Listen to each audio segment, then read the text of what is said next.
Tucker Lutz has a really tough test in front of him. I would call him the surging Pat Sabatini. So if you look at their ages, Pat Sabatini is 31, Tucker Lutz is 27. So Pat's, I would say he's probably in the prime of his career. Tucker might be yet to hit his prime.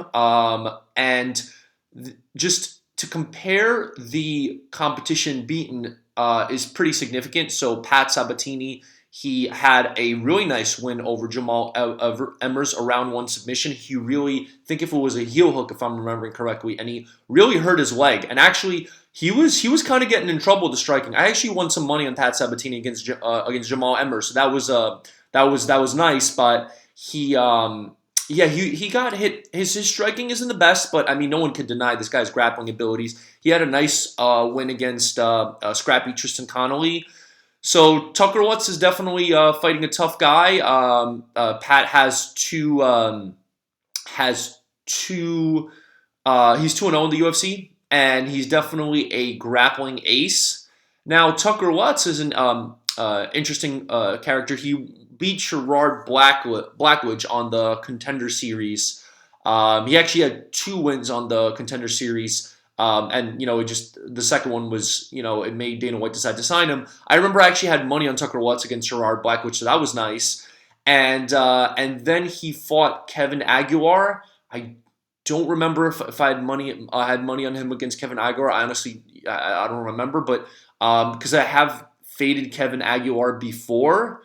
But it's not a bad win considering the fact that even though you could say, hey, this was his 4th loss in a row for Kevin Aguilar, and unfortunately he's like a part-time fighter, so I know that he works full-time and he basically fights part-time, or however you want to split it up. But it's tough to do that, but at the same time you didn't need money to survive. I really felt bad because clearly if you're working full-time and you're training full-time to be a UFC fighter, I mean you're clearly a very motivated person. So I always feel bad when it seems like I think he was probably cut from the UFC. But watching that fight, Tucker really dominated with his grappling, so there wasn't really much Kevin Aguilar could do about it.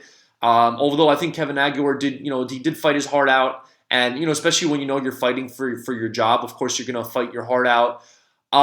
So I do think that Pat Sabatini is most likely going to win. I mean. And I'm actually interested in looking at the odds right now, seeing if they reflect that. If I were to guess right now, I'm going to get this that Pat Sabatini is between a -200 and a -250.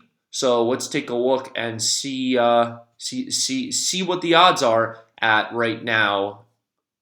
MMA, UFC.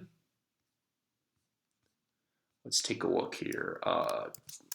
Tucker. Okay, so I guess I'm way off. Pat Sabatini is only -140. Tucker Lutz is +120. I think that's really good value on the favorite. I mean, I thought that Pat Sabatini would be a much bigger favorite, and I thought that it'd be worth maybe grabbing him by submission or something. I think -140 odds is frankly a steal. I think it's really good. I'm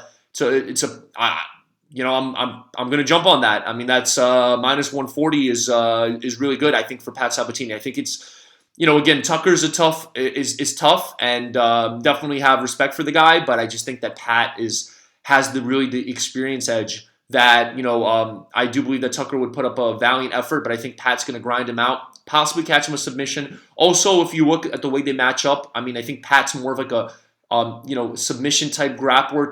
Tucker, mostly holds you down, and I think kind of more of a ground and pound guy. That's the impression I got.